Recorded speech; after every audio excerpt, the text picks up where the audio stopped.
Well, hello everyone, and welcome to Say It Anyway. I'm your host, Adam Grabowski, and this isn't a show, because it doesn't need to be a show. Because a show is a way to make you have to keep coming to back for something, and then try to gatekeep it so I could then have value and receive monetary reward. But I don't want monetary reward anymore. I don't. I want to do what's right. Now, if it looks like I'm different, I am. I grew. I've had some realizations. I've realized that I can access all of the different things I've experienced in my life, the pain, the sense, the smells, the sadness, the happiness, the confusion, the anger, anything with heightened emotion, because remember, your brain is going to remember something if the emotions are heightened, and that's okay. Sometimes we have to undo those traumas. We all experience trauma. Trauma is normal. Trauma is normal. Doesn't mean that we always want it. Doesn't mean we want the bad ones, but it's normal. So anyway, I learned that if I can get myself in a healthy place where I'm healthy, I feel like I have a home, I feel like my needs are met, I can then access those things. My potential, it's still limited, right? I can't suddenly dunk just because I understand some certain things about physics and life. No, but the ability to feel okay and to process things, ooh, that's limitless. There are so many things I've learned. We have been fighting against nature. I have not felt so good as when I have started to hang out with these dogs that are back there. They wake me up right before the sun, and guess what? I get up because I have to. See, before this, I would get up when I wanted to, which during my depression and anxiety would be like never, right? It'd be like 11 a.m., noon, 1, because my body was shutting down because there was something wrong, and my body was telling me there's something wrong. You have to change it. Something is wrong. You got to change it. Also, it doesn't mean that that time was spent poorly. No, that time was spent accurately. See, the reason why I'm okay is because all the time that I spent doing everything that has happened in my life has led me to be who I am now, in this moment, while I'm sharing it with you. Now, I know I'm recording the moment, so it's not actually a present moment, but when you watch it, you can be present in this moment, so here we go. Now, the reason why I'm saying this, hello doggos, is because, okay, all those things were worthwhile. They teach us something. When your body shows you that you love somebody or something, right? That's a good thing. That is nature and things telling you that this is good and healthy. When we follow our moral compass, our internal compass, not just moral, but it is moral. When we follow that, it ends up leading us towards a better, healthy society. Let's think of all the things that we love because they are healthy. Attractive people. Why do we like attractive people? Well, we like attractive people because many reasons. One, if you're looking for a sexual partner and you want to eventually reproduce, an attractive person is going to be someone who has symmetry, right? Certain types of shape or symmetry, or of a certain age, or if they've gone through sexual maturity, aka boobs and butts, and we sometimes like maybe this is a part of life, but I will say I am more attracted to women my age and younger than I am 50-year-old women, but that could just be my natural way of, recognizing that they cannot reproduce at that age. But even though I don't want to make a kid, my instinct is still there, right? So what we like about attractiveness, okay, is health. So why do we want to be around people that are healthy looking? Well, because that means that they know something. See, if you saw a human that looks healthy and looks athletic, then they must know something. So we are attracted to the knowledge that we could use to help ourselves. Let's think of it this way. Why did all of us buy Jordan shoes when Michael Jordan had it? Well, what we were shown all day, every day on everything was this man is a good man. Look at how awesome this man is. Michael Jordan is the best of the best at things. He is healthy. He is athletic. People like him. Well, we're like, well, shit. I would like to be those things too. How do I do that? And then they're like, buy these shoes. And we're like, okay, did it work? And that's why you would even get ripped on for having shoes. Hell, it became a commodity. People would fight each other over these shoes because we all wanted to be liked and accepted in community and be a good person who is healthy. But see, here's the problem. Here's the problem with this. Michael Jordan wasn't your friend. He was a thing on the TV. The TV needs to be replaced with a window. See, now if you looked out the window and everybody loved your neighbor, and you watch your neighbor play, and you watch your neighbor be athletic, you watch him catch food or dunk a basketball, because athletic things are how we used to get food. You would then say, wow, I really want to be friends with that person. And then that person comes on to your window later and looks into it and says, hey, you want to be like me? You want to be like Mike? You got to buy these shoes. Well, fuck yeah, I'd buy those shoes. I want to buy them with them. Hell, I want to be friends with that guy, because if I'm with that guy, or let's say you're somebody that doesn't, I want to be friends because I'm straight, right? So I was born straight. I'm a cisgender straight white male, right? I don't know why I put white. I always do that because that comes up sometimes when I'm discussing like my demographic and how I have no diversity. Whatever. There's no such thing as that. We all have diversity. But because I'm born straight and I'm not attracted in that way, then I want to be friends with him. But, oops, I can hear my dog panting because I'm tapped in, and rather than worrying about if this footage is going to be perfect, I'm going to roll this window down because that's what they need. I'm addressing a need while it is needed, and that is perfect. Look at this one. Puka. Come here. Puka. Puka, baby. We need to address our needs when they happen. Our system does not allow us to address our needs when we need to, because you have to be on the clock for 8 hours. No person should have to be on the clock for 8 hours. Do you know who's on the clock all the time? Parents. All the time, right? When you have kids, all the time. But it's not so strict. It's not 9 to 5. That's not a thing. There should not be a work day of 9 to 5. There should be, I have time and ability to do this now, or I do not have time and ability to do this now. That's why there should be such a thing called maternity leave. Yeah, duh. What, we're not going to give resources for people to make and raise good humans? What the hell's wrong with you? Oh, that's right. Because when you make inept humans, you can exploit them for their labor and for money. So anyway, to go back to Jordan, all right? I'm getting a little warm. Maybe I should address my needs. Oh, I think I'm okay. We'll push up the sleeves, right? Your body tells you things, okay? When you want to pop a pimple or something, you're like, oh, there's something under my skin. I want to get rid of it. When you want to stretch or move, or you're feeling uncomfortable, that's because your body's like, yo, this is kind of hurting your body. You need to move. You can't sit in this car for that long. You need to move, right? So we should all just be pulling over and stretching. We should be stopping mid-work to lean over, to laugh, to eat. We should be meeting our needs when they need to be met. And we get it all done. Think of how productive you are when you are doing something you want to do because of internal motivation. How it doesn't feel like work, right? You're like, no, I really want this thing in my backyard. So you work on it. Some people like to power through right away. Some people like to do it a little bit and leave it and come back. But it ends up getting done, and it gets done better because we want it, we understand it, and we're paying attention to it. So right now my mind's kind of drifting to be like, oh, was there a purpose to this? Well, the purpose is, I seem like I have so much knowledge, right? See, what's really nice is my parents were like, Adam, we just want to check in and make sure that you're not manic. What's wrong, baby? You okay? You're okay. I don't want you jumping out the window though, so I'm gonna raise that a little bit. See, they can't understand what I'm saying, but they can understand the sentiment and maybe see that. I think it's rude if anyone ever in life says, do as I say, and they don't explain it. That's control. That is rude, and it's wrong. Now, sometimes as a kid, they can't understand it, right? So you can't really fully explain why you're doing something.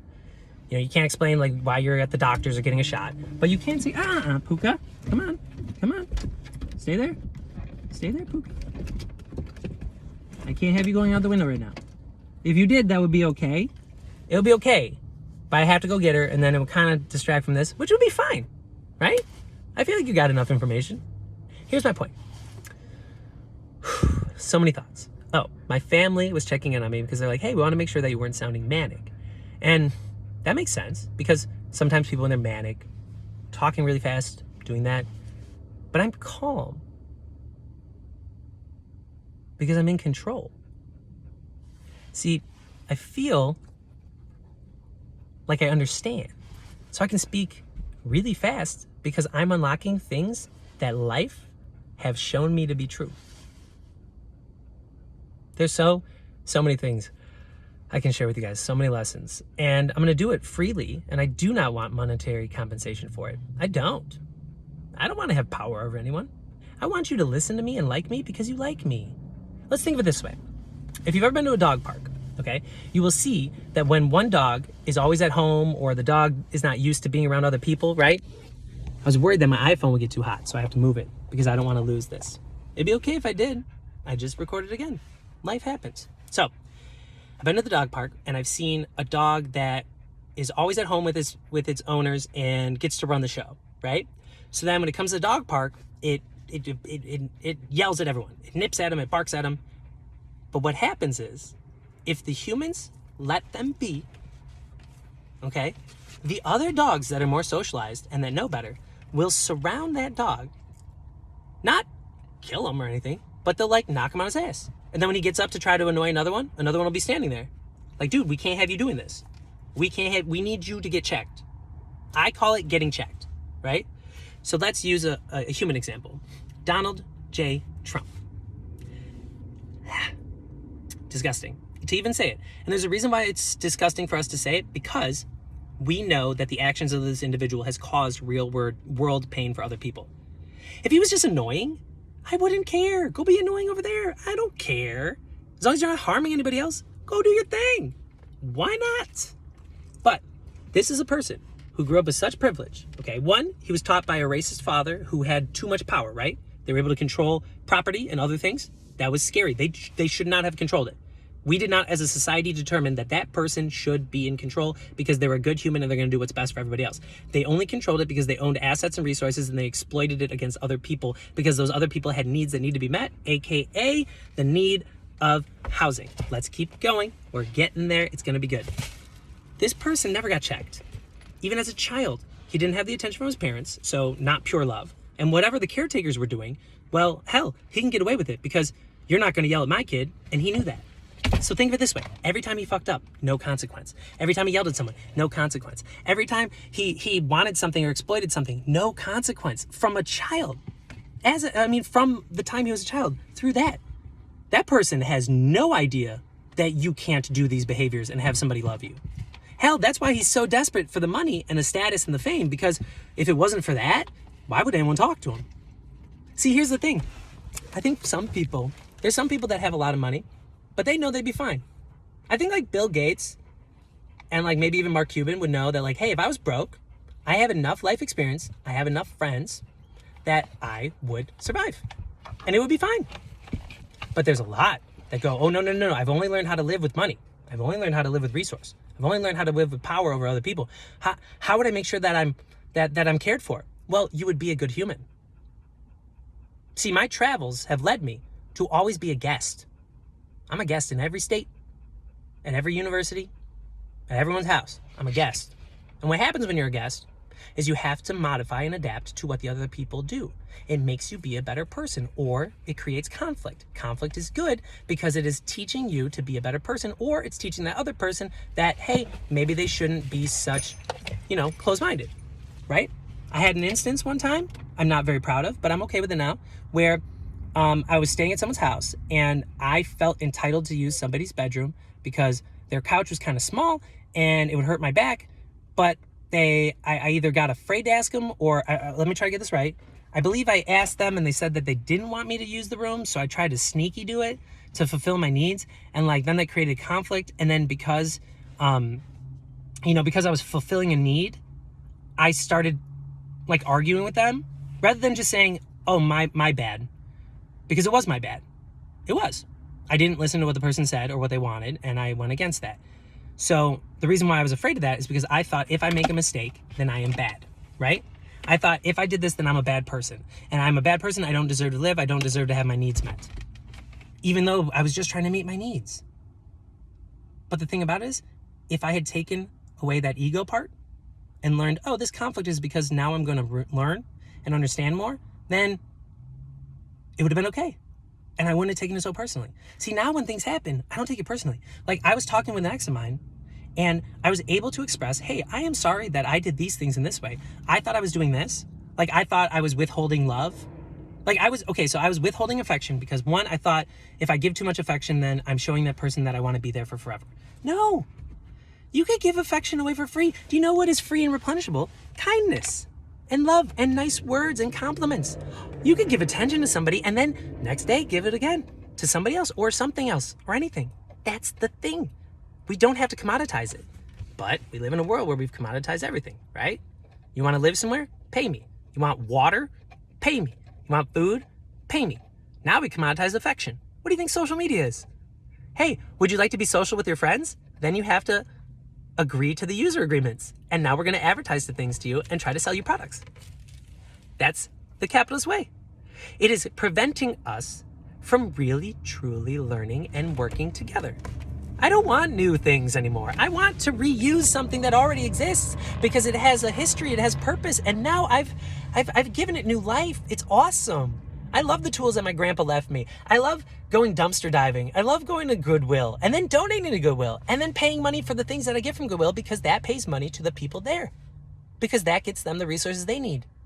It's about fulfilling needs, and everyone's needs are different, and they're normal. We need a system where it is okay to meet your needs without harming others. Now, when I was talking about meeting your needs, right? This is very important.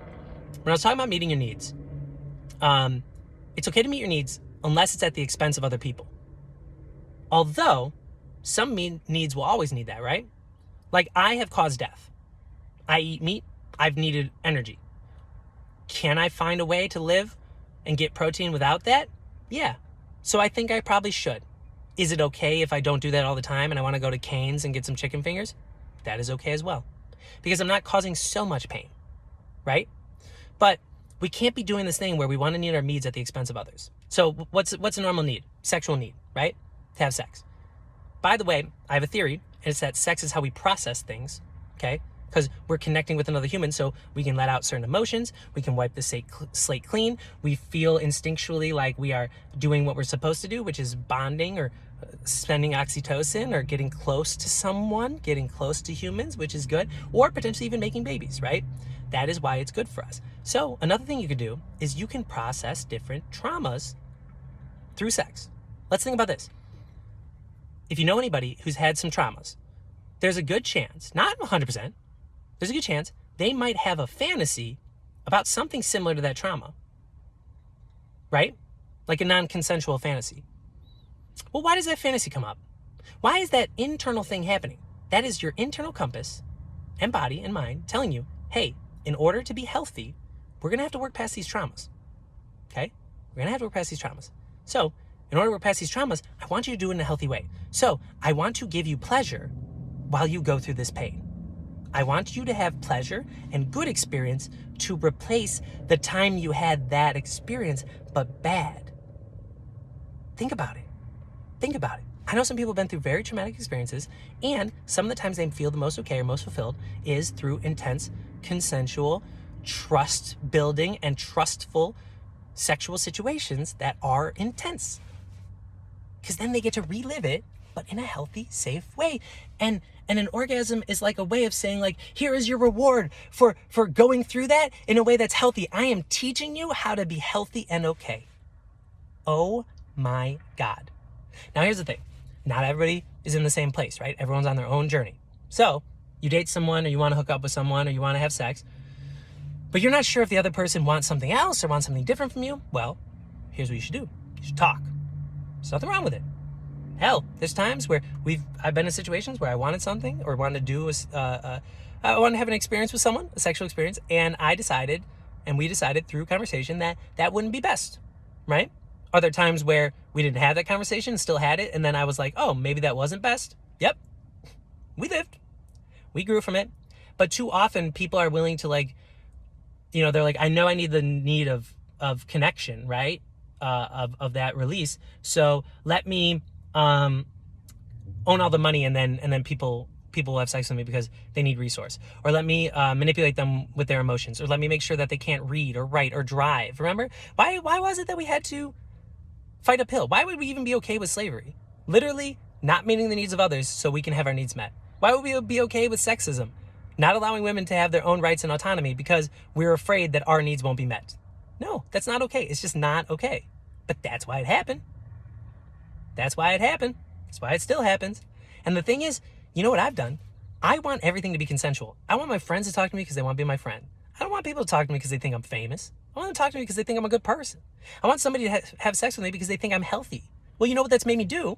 It's made me learn how to talk, learn a skill, learn a trade, learn how to have relationships and conversations. It's taught me how to exercise. I don't want to overeat. Why not, Adam? Oh, because I want to feel attractive. Well, why do you want to feel attractive, Adam? Well, because I want someone to find me attractive. Well, why is that important? Because I need connection, and I would like connection that is innately desired by the other person because that feels right. Wanting sex has shaped me into being a good person. Do you understand? Our instincts and needs can not only inform us, they can inform others, and they have shaped us. Now, I've talked with a couple ex-partners of mine or ex-girlfriends, and we've been able to unpack some things, and I've apologized because I now know what was happening. I can't go back and fix it. Therefore, experiencing a lot of pain over it now won't serve me unless I still need to learn the lesson. If I have learned said lesson, it is okay that I do not have to experience that pain. That's why I don't mind when things happen.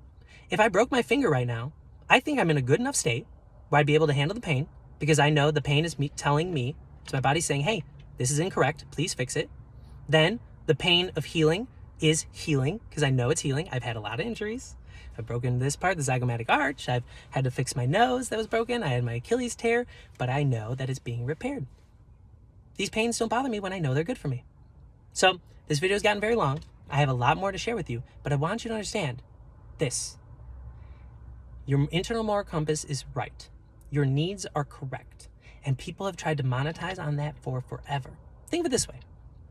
Your favorite family used to be Full House, right? For some people. And you know what I'm talking about. I'm saying the word Full House, but you know I mean a sitcom. Well, you're interested in what's going on in their lives, and you love to hear stories. Well, that's called having a neighbor. That's called having a community. You would love to have that. So then, if they don't make more seasons of it, or they make it go away, you start getting upset. Therefore, you're willing to pay money. You're willing to listen to ads. You're willing to do whatever to know what's going on with these people you like so much. But it's a parasocial relationship. You don't know them. Hell, unless you've met me in real life, you can know of me, and you can hear this, and you can feel like you know me, but you don't actually know me until you meet me. So you know what's better? The people around you. Now, if your situation is bad, because the people around you are not good, then we turn to this. But here's the problem. It's a cycle. It's a cycle, right? Right? We force people into economic strain. We force people into doing jobs. We don't allow them to let their needs be met unless they pay. So therefore, we make it harder for them. Therefore, they end up being worse people to each other because we're trying to commoditize everything. Then, while the people are worse, what do we have to turn to? Parasocial relationships, because we don't have the good community, or the good partner, or the good friend, or the good parent, or the good child, or the whatever, right? So now, they have to keep buying it because this thing keeps fucking up. And that's why people are addicted to things. Like, it's not bad to want to be on TikTok all the time because you're literally like, oh my God, this is a window into so many worlds. I'm learning so much. But if you do that and then don't apply it, if you do that and don't discuss it, why do you think comment sections exist? One, it's because it's a way to get user engagement, right? Because they call us users. Oh, users of trying to fulfill a need. Great. Really nice of you, asshole. Anyway, by the way, that's why it's called a drug user. Usually, they're trying to fulfill a need, which is to sleep or to calm their mind or to cope with something. But there are healthier ways to cope. Therefore, we need to discuss what those are. Sometimes are those healthy ways drugs? Yes. We call them medication. That's why there's even medicinal marijuana. That's why I think, done correctly, we should discuss mushrooms. And I'm going to tell you right now, having taken mushrooms in a small dose has helped me feel connected to the dogs, to the world, understand textures and patterns, and I can unlock more of what I have experienced and known as good because it informs me because of the psilocybin that I took in those mushrooms. But we have to do it in a safe way, right? We should be doing everything in a safe way. Anything in too much could kill you. Water, you could drink water till you drown and die. But do we need water constantly? Hell yes. So do we need to have these things all the time, right? So this worked for me, okay? Something worked for me a little bit. Well, maybe you only need it in that moment. But then we keep doing it too much, right? So then if it's like a cigarette, that helps you in the moment, right? Be calm. Or like a vape, if it made you feel good for a moment. But now, in order to get back to that, they're like, oh, well, you're gatekeeping. Once again, you got to buy this from me. You got to buy it from me. You got to buy it from me. In order to do that, now the addiction happens, right? So it's totally okay if you're addicted because we're all in the process. But get and understand your exploitation. Same with sugar, right? Same with withholding your favorite family. I don't care if TV shows get canceled if I like my neighbors because I got those people. We can hang out, we can talk, we can chat. I won't be alone. I won't be alone because I can knock on the door and say, yo, you in there? I don't have to show up at exactly 7 p.m. or pay for a subscription to Netflix or make sure that I have internet or Wi-Fi access. I could just go knock on the door. My awesome neighbors, Dylan and Cole. Yeah, I just met them. They're great. They got a rescue dog named Scruffy, but I keep accidentally calling him Scraggles or Scruffles or Scrooples, and it's very fun. Scritchels. I have a lot more to share with you. I'm going to leave it at this. But here's what you need to know. Your needs are normal. You are normal. You've never been broken. You've only had experiences, and it's time to unlock them for free. So if you like this, share it, because that's what we should do. Share it because it's right. Share it because you want to show somebody something that will help them. And that's how we're going to build a better world. Until next time, not sure when it'll be, but I'm sure it'll be good. I'll meet you there. Oh, real quick, you have to meet your own needs. I was mainlining all this information, right? I felt like with the Reddit GameStop thing, learning about capitalism and all these thoughts, I was going like real intense, right? And then my body all of a sudden goes, no, wait. None of this will matter if you're not healthy. So if I stay up way too late mainlining this, right? If I don't get enough food in my body, if I don't get rest, if I don't get water, if I don't get sleep, if I don't get sunshine, I don't get exercise, I don't get time with the dogs, I don't get distraction, I don't turn off my phone, you're never going to remember any of this. And it wouldn't be for nothing, but you can get more value out of it. So that's the real value. Let's get the real value together out of one another and the things that we already have. Thank you so much. I love you sincerely. And let's build a better world. Word? We can build a better world and a better word. Huh. Bye. Oh yeah, say it anyway.